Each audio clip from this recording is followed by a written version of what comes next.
everyone, and welcome to today's webinar, Building Social Capital Through Family Learning. We are so excited that you're joining us today, and actually this is the last webinar in this year's series. I'll mention this again at the end, but I do want to mention here at the beginning as well. This is the last one in the regularly scheduled series, but next Friday we actually have a really exciting opportunity where we will be joined by Google Digital Applied Digital Skills to learn about their curriculum and resources, which is a great opportunity, and we're so excited that that they're going to be joining us for that. Just welcoming you today, I'm Patricia Lovett. I'm a team leader for Family Learning here at the National Center for Families Learning. I've been at NCFL for almost 5 years now, and have spent a lot of that time working with Toyota Family Learning and our other NCFL Family Learning programs across the country, and now specifically here in Louisville, where we are headquartered as well. My background is really largely in working with ESL students across the age spectrum, and a little bit of time as a school translator as well. And I love getting to work with our family learning programs here because I can put that that background into practice kind of across a lot of different venues and organizations. Today in the studio, I have Amanda Evans joining me. Hi, everyone. My name's Amanda, as Patricia said. I am a family learning specialist here at NCFL. I've been at NCFL for just about 6 months now, and it's very exciting. I absolutely love it here. I'm actually extra excited about this particular topic about building social capital because I have leveraged some of my own social capital in order to get here and be a part of NCFL, which I'm sure we're going to have a little story time later, so I'll be happy to share that full story if you're interested in hearing it. But I'm currently working on the FACE program, Family and Child Education. They are on American Indian reservations across the country. Most of our sites are located in the Southwest, looking at Phoenix and New Mexico, and doing 4-component family literacy. So I'm also excited to be bringing some expertise and getting to know and work with a lot of the different programs. So I'm excited to be here. Yay! All right, thank you so much. So with that, let's get into talking a little bit about NCFL and then talking about social capital in particular. All right, so our mission here at NCFL is to eradicate poverty through education solutions for families. We do this by supporting programs such as the ones that you are all running through educational institutions as well as community-based programming. We help to support family engagement, family learning, and family literacy. How do we do this? I am so glad you asked. We do this through professional development and through supporting intensive 2-generation solutions, so looking at that 2-generation programming. We provide professional development and learning communities, professional development such as these webinars.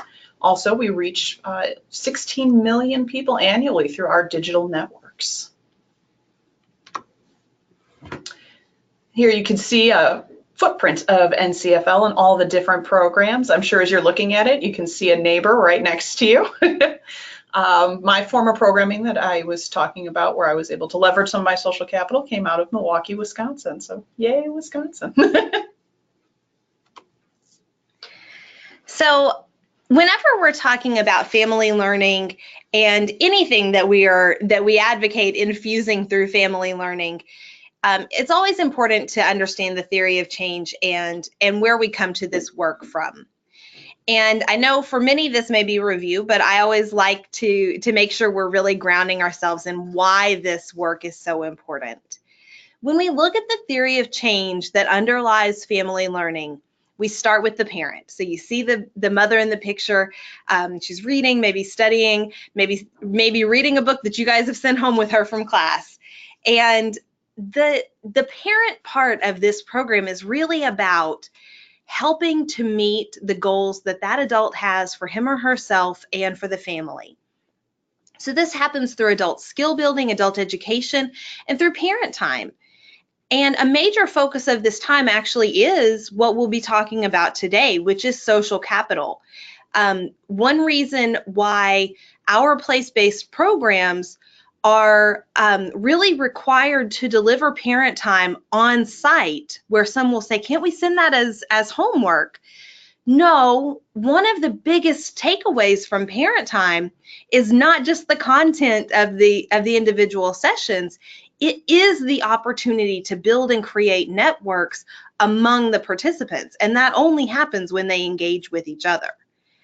So we start with that parent helping to build toward goals, and then engage that parent with his or her children to deepen the learning that they are developing, and to put things into practice really across different contexts, so that we're learning together as families and doing this in kind of new and exciting ways, and not even necessarily taking just content that we've learned in parent time, but taking those skills and making them transferable skills. If we're talking about open-ended questions, then maybe in the PACT time you see depicted here in the picture, when we're planting a seed together and watching that grow, how are we engaging children with open-ended questions in that atmosphere?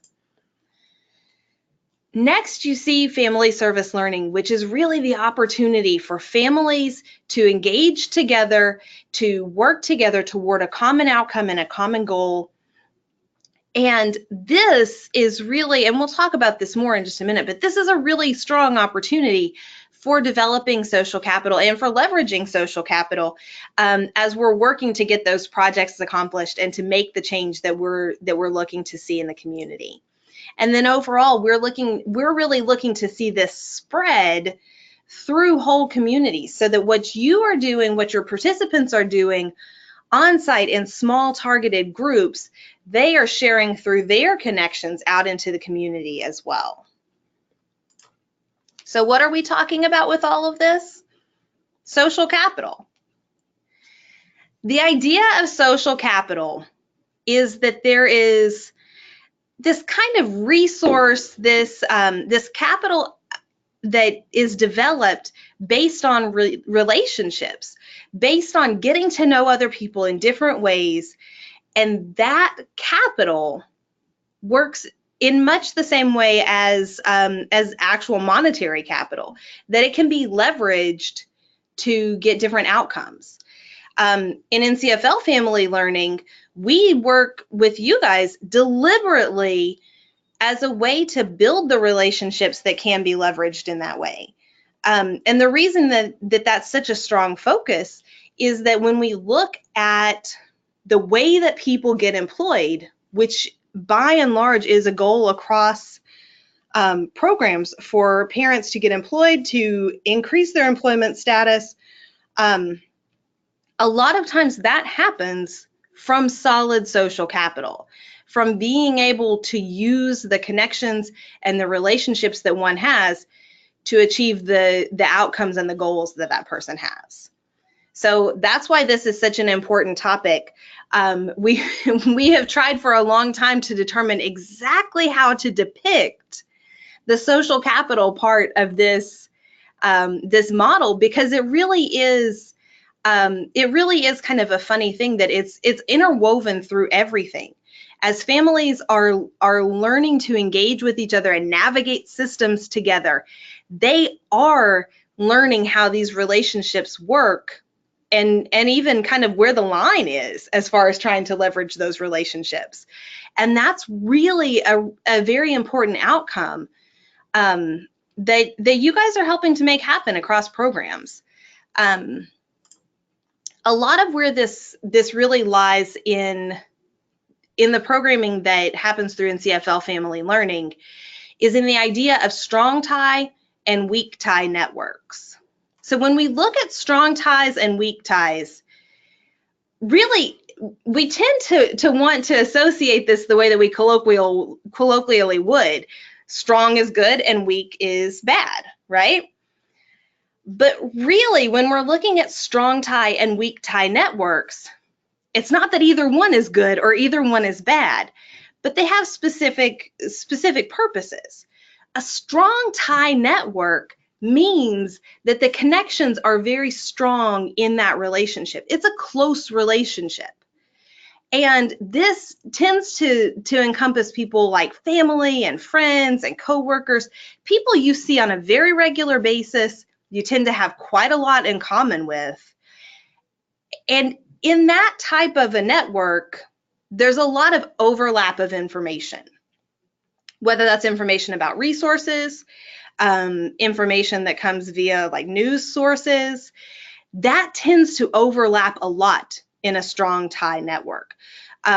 This is if you actually mapped out all of the networks that you have based on people you connect to, this is the people that become kind of the inner circle, and that's very important.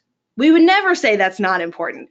That's exceptionally important. And in fact, that's a lot of why PACT Time has such a strong role in NCFL Family Learning. That's a strong tie network for parents and their children and other close family members who participate in the program to have a strong relationship. That's really important. However, when we're looking at opportunities, weak tie networks are also very important. These are networks that are formed by much less interaction. There may be only one point of overlap, or even just kind of a casual acquaintance that provides an opportunity for additional connection. What happens in that weak tie network is that there's a lot of diverse information and diverse connections. This is where and I would imagine that most of you have had some type of experience like this. You're on LinkedIn, or you're on Facebook, or you're on whatever social media you use, and you see a connection you have. You see a friend, right? But then, and LinkedIn is actually really good at this, and this is why LinkedIn is good at this. So you see the person you know, and you connect to that person. But then it shows you a page of all these people who know the people you know. And then you think, oh, well, that person is at this organization and that's pretty cool. And that person is at this place and I'm really interested in that. So you connect to those people too. So what's happening when you're doing that is that you are, in a very virtual way, creating additional weak ties. That's a lot of the purpose behind LinkedIn, is to help people create those weak ties, because research shows that that's where job opportunities come from. So when we're talking about parents who are in programs because they're looking for employment, or they're looking for an increase in their employment opportunities, that is where a lot of that opportunity comes from, is helping them to find the connections that are the right ones. We all hear people say, it's not what you know, it's who you know. And that's where a weak tie network can come in. Could be strong ties too, but that's why it's important to help participants understand about making those additional connections, about reaching out when they meet somebody new, and understanding how that could be valuable for them. And we'll talk other ways about how that looks in programming in the next few slides. I do want to pause before I turn it over to Amanda to kind of kick off the talking about components of the program.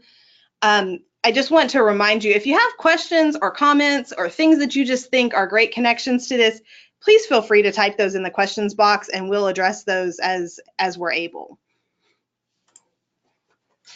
All right, so when we're looking at programming specifically within adult skill building, we're talking about providing opportunities for adult learners to intentionally or purposefully make those social and professional connections. So how can we do that? Well, first way we can do that is by engaging community experts around career pathways. So again, as Patricia was just saying, with those weak ties, a lot of the time where our employment opportunities come from are those places where we're looking at the career pathways, at those experts who we can make those connections with. We also want to facilitate mentoring relationships between adult students and local professionals. And again, this is reiterating that same point of those weak ties. Creating the opportunity and the ability for students to have the confidence and the skill set to go in and talk with professionals about what they know will help to enhance that social capital that they're building. We can guide students to articulate those connections between their goals and their networks. Having students say and put it into their own words gives them ownership over the goal and over the network that they're establishing to achieve that goal. It also helps students to identify who they need to connect with and how they're going to connect with them. One way that you can do this kind of functionally within your classroom is to assign job-related positions to support classroom functions. One example of this is assigning a student as the tech support. That individual can come in early, they can set up the computers, they are responsible for checking computers in and out at the beginning and end of the day.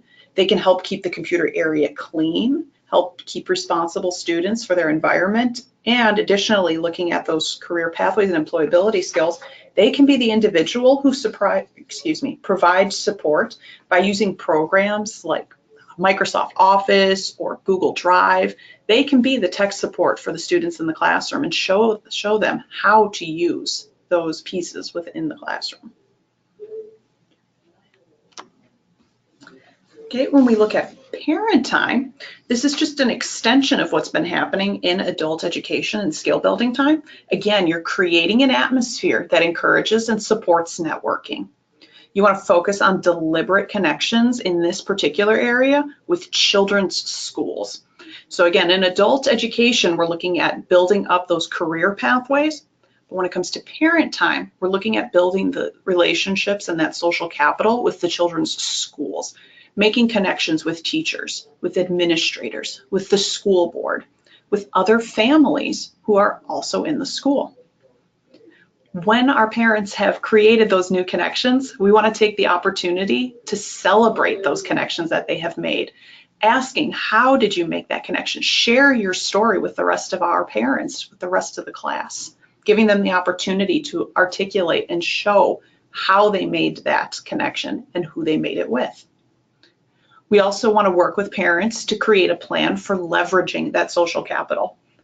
So they've come in, they've got this great new friendship that they've established with the school principal or maybe the administrator or a teacher.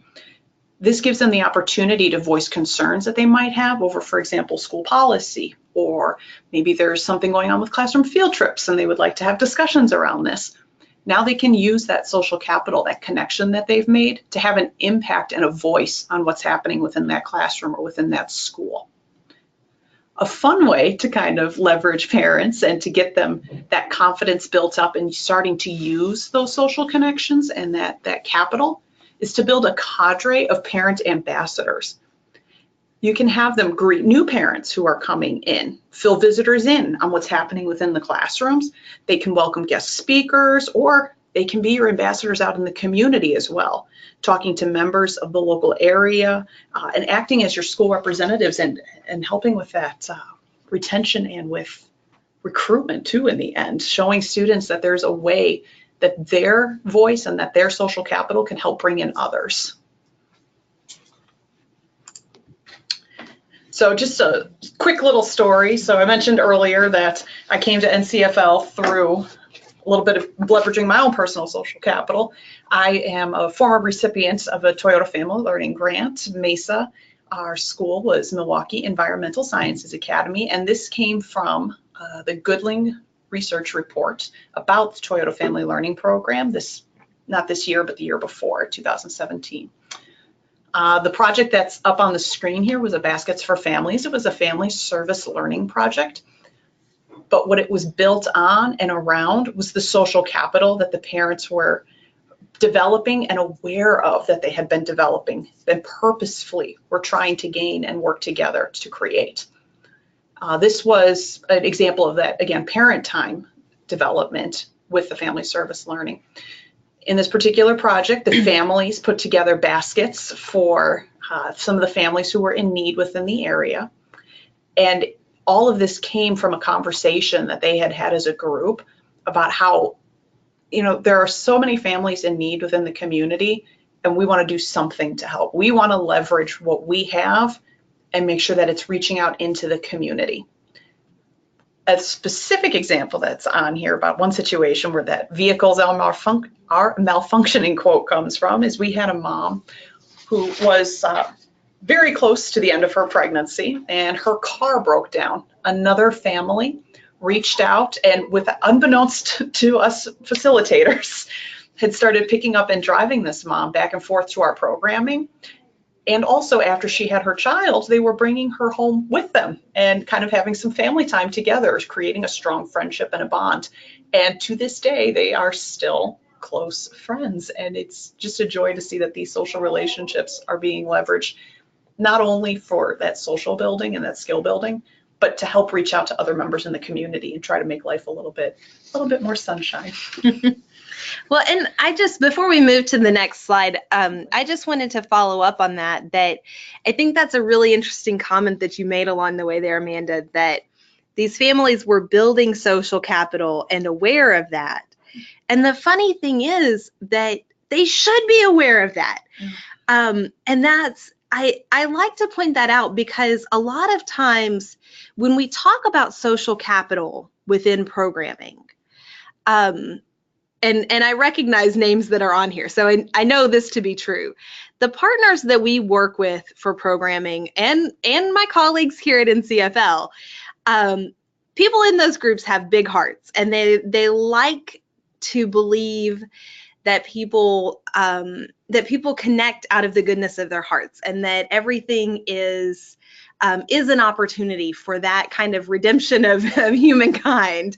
And absolutely, I'm not saying that's not the case, but part of that is that it makes us very nervous to talk about leveraging our relationships for real outcomes that are beyond the social, like you said. And I think that that's an important thing for us to remember, that this is not a secret. Mm-hmm. All of the names that I recognize on our list, this is not a secret to you guys, that this is something that happens in the world, that very often, actually, one of you was telling me about this at a program celebration yesterday, that sometimes you have to kind of talk to those people that you know in different positions and be able to ask them to kind of help make things work a little bit more easily in your program, because they have that opportunity, and you know that person, so you know how to talk to them to be able to make that opportunity work. That is leveraging social capital. And so we know how to do this. But when we are working with families and we get nervous to talk to them about how to make this happen, we actually do them an injustice, because we're nervous about how that feels. And so I just wanted to point that out, that because I have had that conversation at times where people do kind of say, but that, it kind of feels icky, or it feels uncomfortable, because the families are doing this because they want what's best for their family. Well, they do want what's best for their family, but part of how they can help to make that happen is by leveraging social capital. And that does not mean by any stretch that we're creating sociopaths that are only creating connections because they want something out of it. But because I know that that's the fine line that it sounds like I'm talking about. That's not it at all. But that is helping people understand, hey, when this guest comes in for parent time, think about the fact that they also are the hiring manager for, a business down the road, and really they're looking for people to work there. What kind of things could you do to connect with this person? What kind of questions could you ask to help them see that you're interested, to help them see that you might want to have another conversation with them another day? It's not teaching people to be self-serving necessarily, but it's teaching people how to leverage connections that honestly, in mainstream American society, we generally learn how to do. So I just wanted to kind of throw that in. Yeah, no, I think it's an excellent point. I'm glad you brought it up. And it reestablishes and reaffirms what we were talking about before too, with the purposefully establishing the networks and giving students the opportunity to voice and reflect on those networks that they're creating. Absolutely. Yeah. All right, so let's keep moving on, and let's take a look at the children's education. So when we're looking at them specifically, again, it's all about developing those foundational skills. And some examples of this are sharing and turn taking, making sure that students have the vocabulary and the skills and understand the body language of others who, for example, may want to take a turn speaking, just like with what Patricia and I just did. She gave me that quick little look like, hey, I got something to add in. And, great skills, right? We can also work with students to establish connections between the school and the home. So again, this is kind of piggybacking off of what people are doing in parent time. So establishing those connections for adults, but also creating that connection for the kids, looking at the children. And you can do this in ways such as with a family message journal. So this is intentional reflection on learning and what is happening within the classroom. Students are the ones who are writing these. They can be guided with the hopes that eventually and ultimately they're going to get to the point where they're working on them independently, sharing and talking about their learning and reflecting on that learning. But the fun thing about family message journals is they do not just have to go to the family. They can go to absolutely anyone who the child makes a connection with. So again, looking at those strong ties and those weak ties. If you are, for example, learning about plant life cycles and you have taken a field trip to the local nature center, and there's this wonderful mentor there who just has taken to a child and the child is super interested in learning more, that's a great place to establish a messaging journal. And making sure that you're working with community partners ahead of time to kind of give them the heads up of, hey, this may be coming your way. If a student's interested, I would really love the opportunity. And again, leveraging your own social networks to make those connections and help your students learn to make those connections. Sorry, I want to add another thing that's really fun about family message journals. Yeah, please. Which is that they don't have to be just writing. Oh, that's a good point. And this is one of my favorite things out of kind of another hat that I wear here at NCFL, which is doing professional development for K-5 teachers about engaging families. So really outside of our programs, but just solid family engagement for student outcomes. And we talk about family message journals. And through the course of the year, I'll hear back from teachers and they show examples and things where, especially with your kindergarten kiddos, you might have them sending home pictures of, we learned about the plant life cycle today.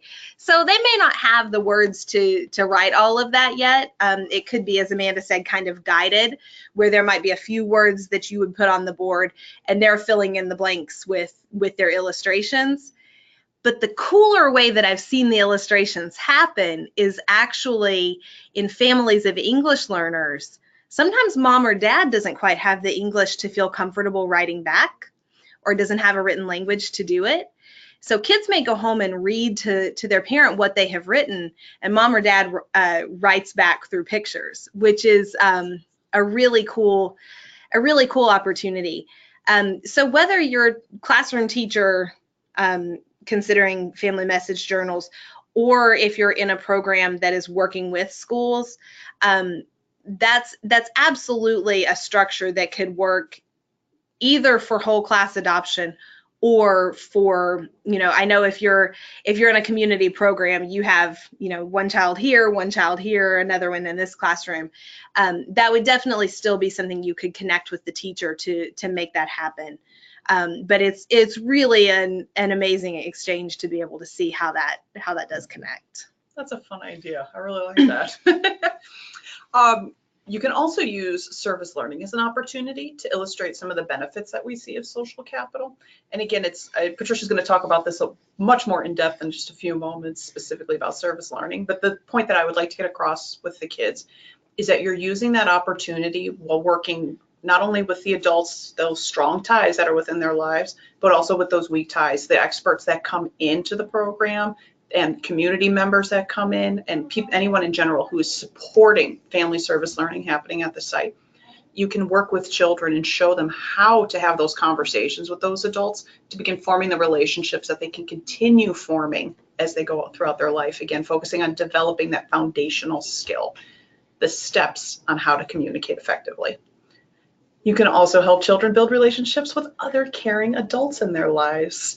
So looking at those community experts, looking at the teachers themselves, looking at the school administrators, first responders, whoever pops into your mind as a caring adult that a child may or may not interact with within your community, you can kind of guide them and help show them how to build those relationships. final piece. Oh, do you have something to say, Patricia? Yes, Go ahead. I'm the interrupter today, apparently. No, please. No, when you said that, I didn't even think about it when we were planning the webinar, but just as you said that now about first responders, I was talking with one of our local Louisville programs one day, and they shared about having a fireman come in to talk to the parents in parent time, and then they kind of extended that into PACT time.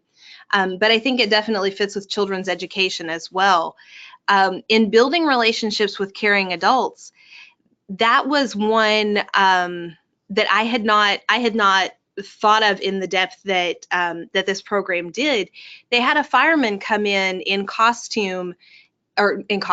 uniform, and let the kids actually see him getting in uniform, because in a lot of our families that are living in apartment complexes and that kind of situation, house fires are pretty common because people have to stay warm. So there's a lot more creative use of ways to stay warm. And in a recent experience, a child had died in an apartment fire because they didn't trust the fireman because he looked scary with his uniform. And so that kind of opportunity is also really it really can be certainly leveraged in a life or death kind of situation that I think is very important to understand as part of that children's education piece as well. And filtering throughout the program, of course, but it just, I thought that was a really great use of community resources. Yeah, absolutely. Anytime, I know the school I used to work at, the kids had a difficult relationship with some of the first responders in the area just because of issues that had been occurring with the other significant adults in their lives. Sure. And so that trust wasn't necessarily always there. So having that opportunity to let kids talk to first responders and see that they are people too. Right. And that they can trust them, and that someday, who knows, a future fireman or firewoman or police officer might be, budding before your eyes.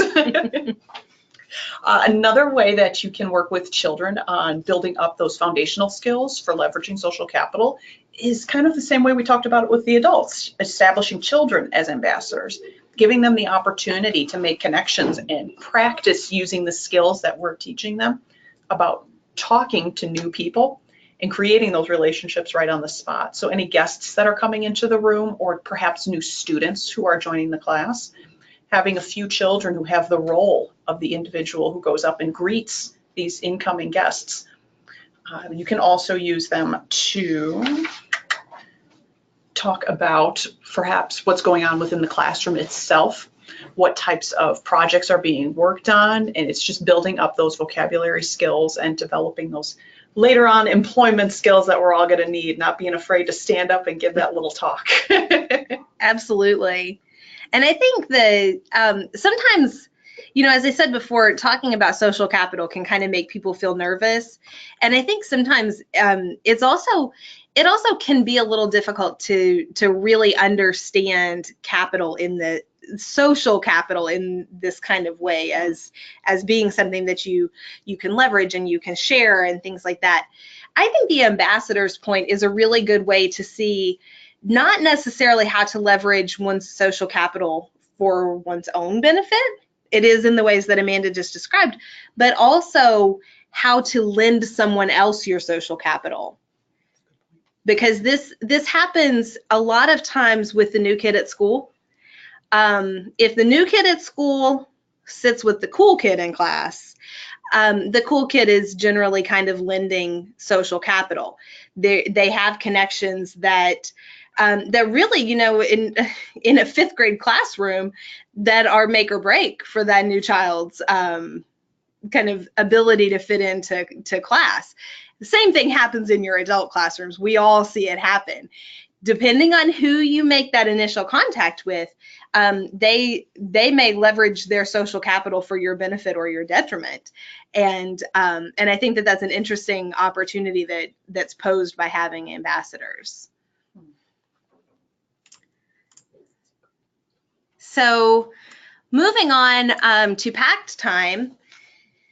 PACT Time is really, it is so key to our model because it's that opportunity where knowledge is passed between generations and skills and capacity.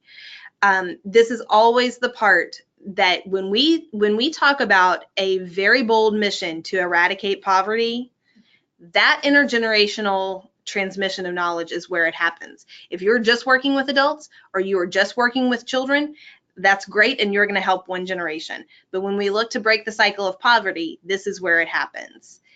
And part of the way that we can do that is guiding parents as they're building networks, pulling their children into that. I think it's very interesting when we look at the 30 million word gap, which I know you guys have heard people talk about a lot. Part of the reason that that research at least suggests that children in more affluent families have more words is because of the network in that family. Because the more educated and affluent parent is going to have a different job, they're going to have different colleagues, they're going to have different friends, and those people are using more words around the child as well. And so when we think about that, it is actually not just from a favors type of perspective, but from a child's developmental perspective, it can be very valuable to build these family networks, other families as a whole that hang out together, that spend time together, that work together to do different things. And that I think is a really important thing to understand, because the quality of interactions that happens when the child is engaged really can impact a lot for that child. I love the next point here. This actually, this actually comes from some pretty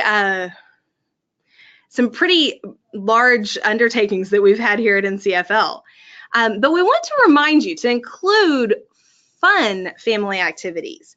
When we got to the PACT Time part of planning for this webinar, instantly family game night came to my mind.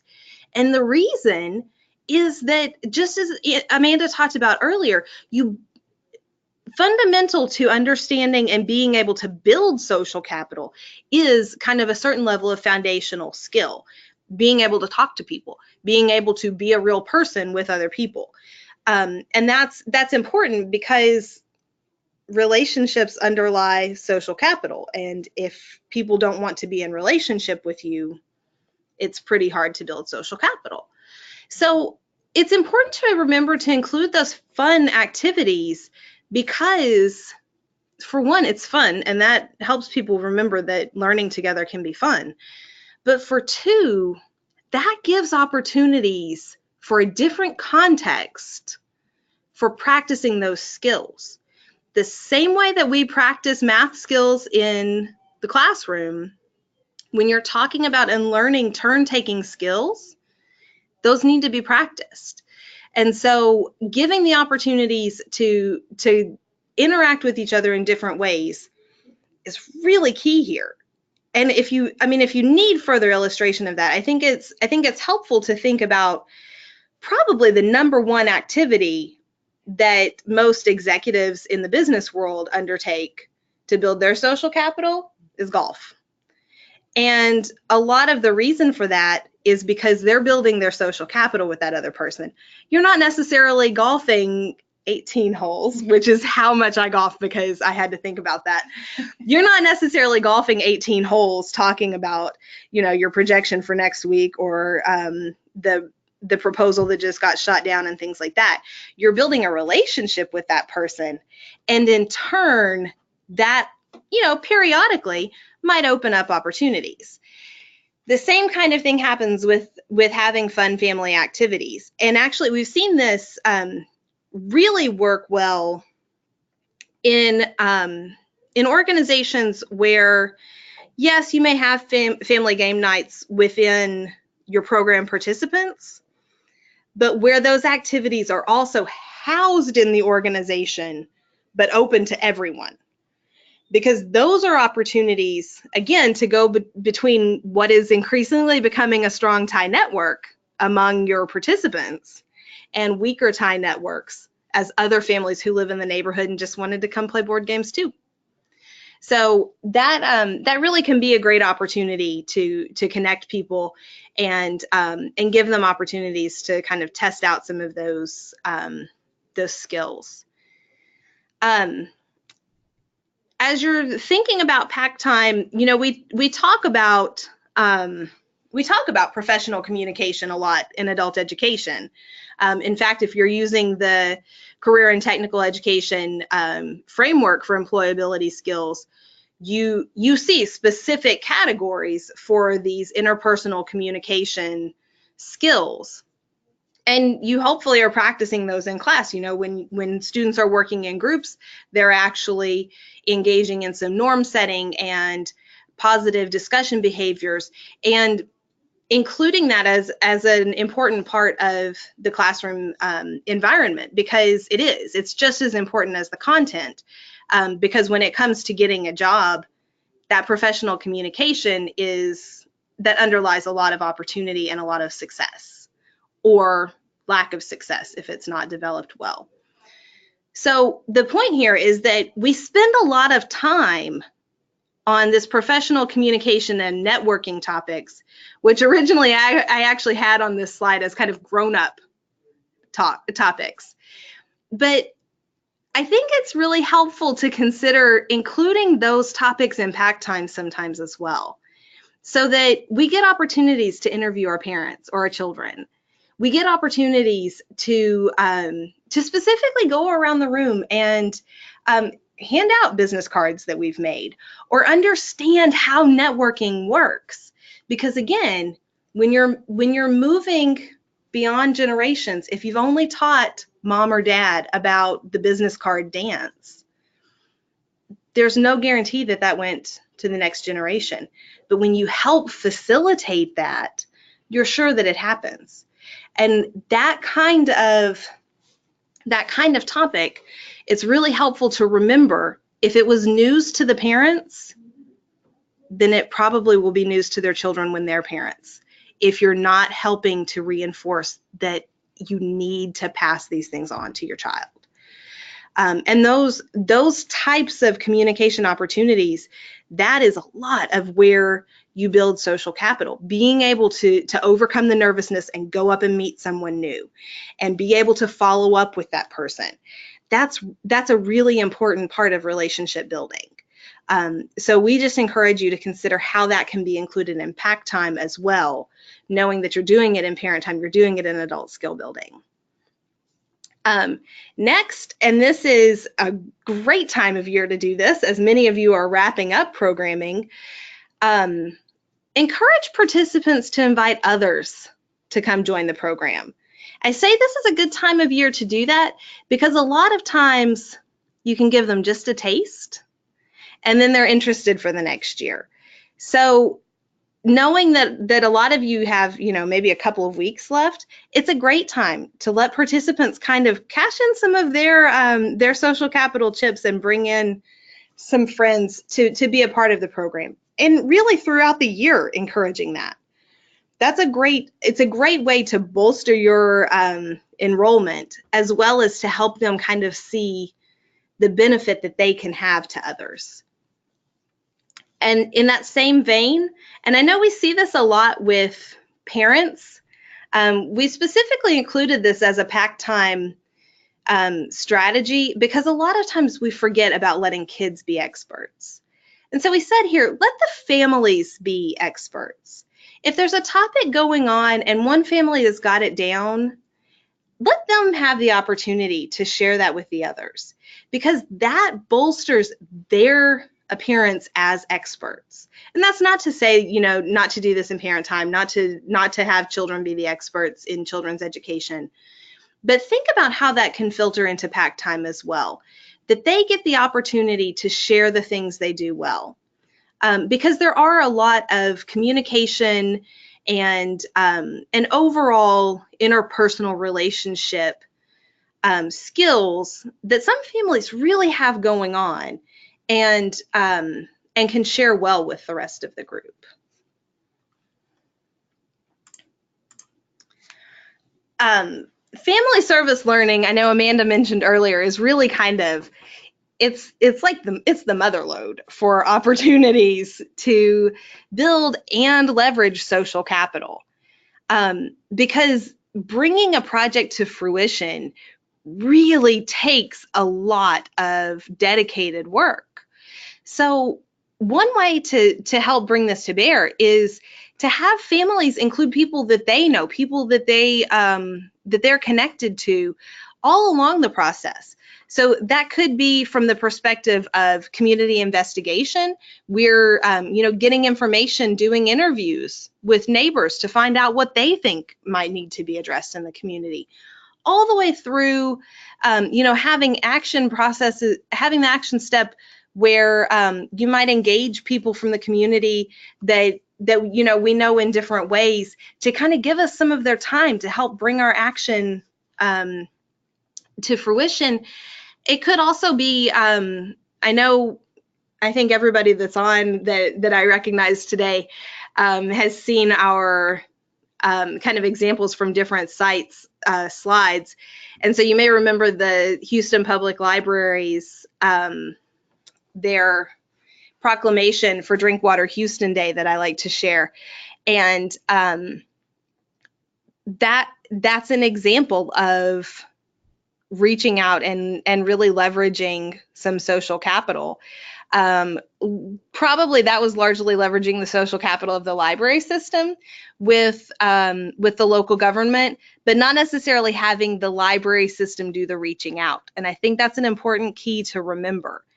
Because the city knew the families were associated with the library, I can imagine that did bolster the point behind having that proclamation, but that doesn't mean that the staff of the library had to be the ones to do it.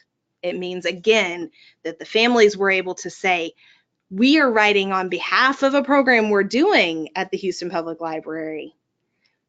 And as a result, they were able to kind of borrow a little bit of that social capital or social equity. This is a really helpful one when you're thinking about really a facilitative family service learning approach, where you have guest speakers coming in to help along the way of a project, which does happen. As families identify, we're really interested in this, but we need to learn more about it. Can we have somebody come and talk to the group? Whether it is the families that reach out to that guest speaker or it's the parent facilitator, before the guest comes to be a part of the project, it is really helpful to use questions and vocabulary sets to help kind of anticipate what they're going to learn about, and also what questions they might ask, how they might ask things to engage those guests in their projects. That way they're actually seeing, okay, I've made this connection, and this is how I can use that connection to get this person to help out with something.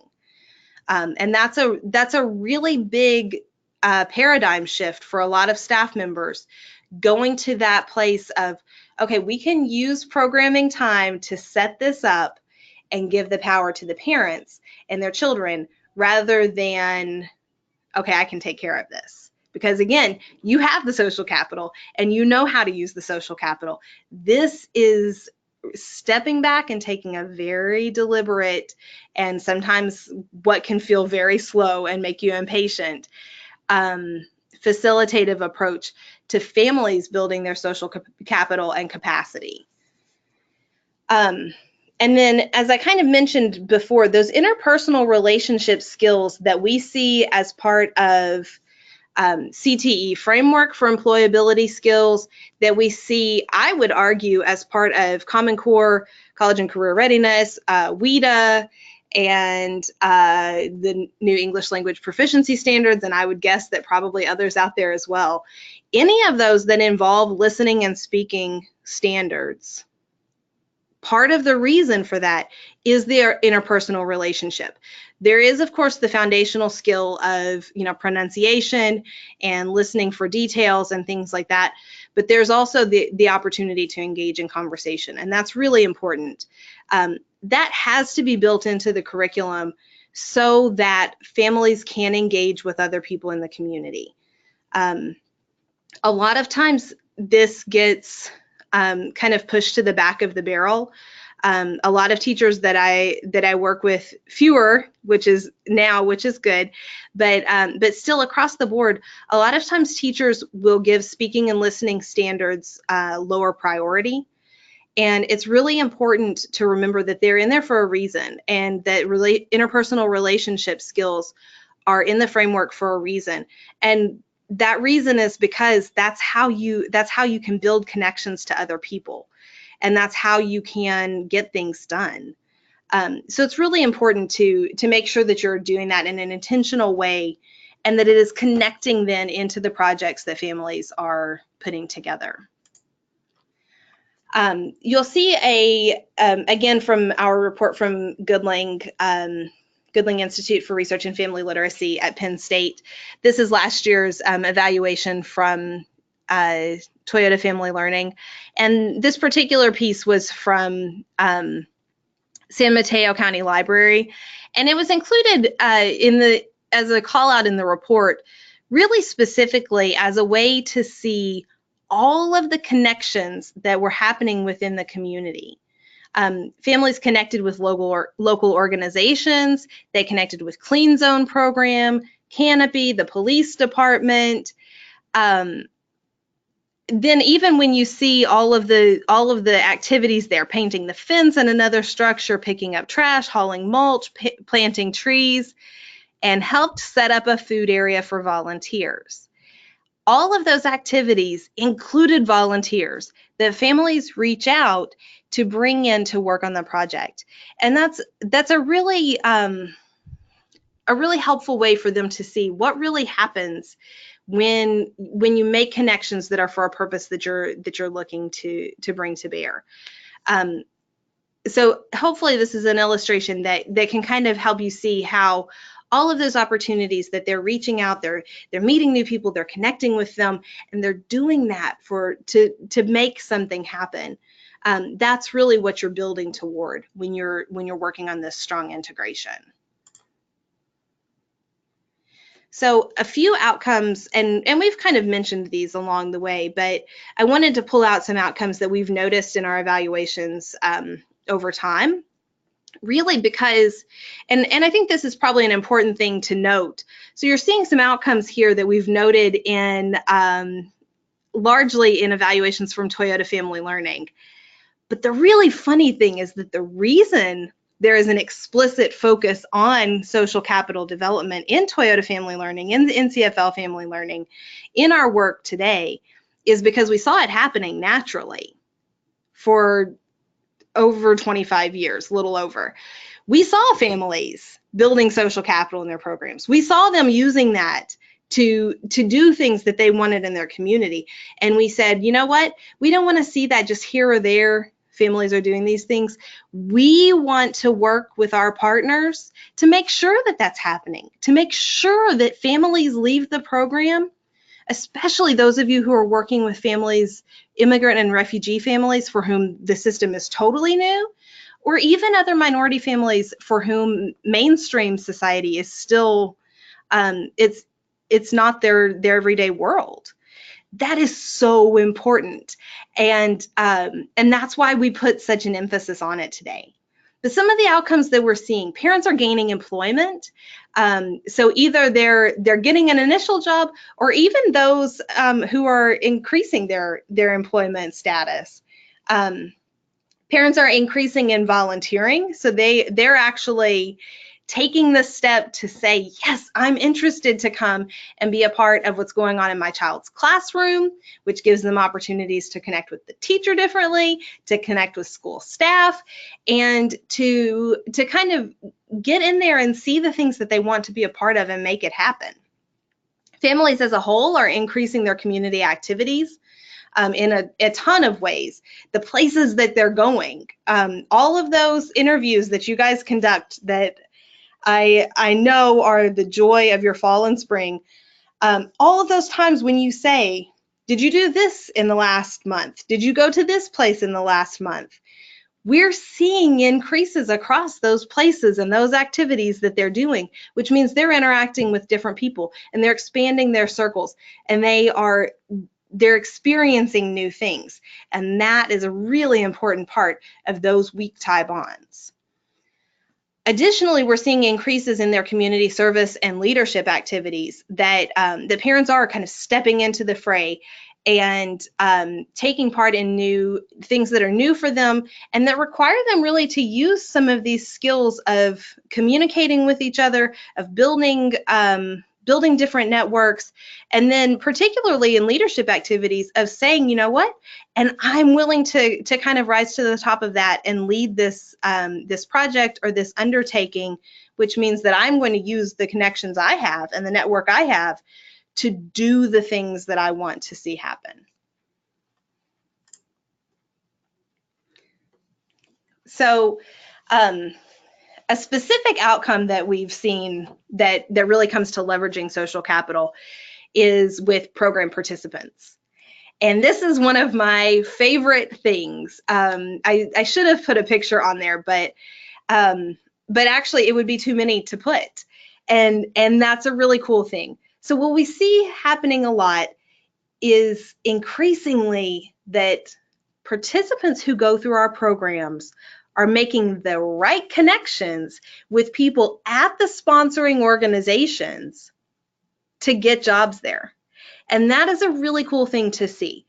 When I go to see my friends at Toberman Neighborhood Center and I see Amber working there and I see Shirley working there, and I know that 3 years ago I saw them in class there, that is an amazing thing, because not only are they for themselves doing so much better confidence-wise, and they reach out in a different way, but they're also earning income for their families, and these are people who are in a tight spot. Or when I go, I don't want to overstep my time, but when I go to other programs, or we have staff come back from other programs, and we see the way that is impacting program participants, that's really quite amazing to see, because the connections they're making are making a difference for their family on so many fronts. We also see program staff like, me getting to have Amanda sitting here with me in the booth today. Amanda was a staff member at Milwaukee Environmental Sciences Academy through our Toyota Family Learning Grant. She got to know our staff. We got to know her. She was always, anytime that I had professional development with all the grantees, if I said I need a volunteer, Amanda's hand was in the air. And that is, that's an example, I feel like, of her building her social capital, that it was always easy to see that she was interested and engaged. And as a result, now she works at NCFL, which I hear is good for her, so that's great.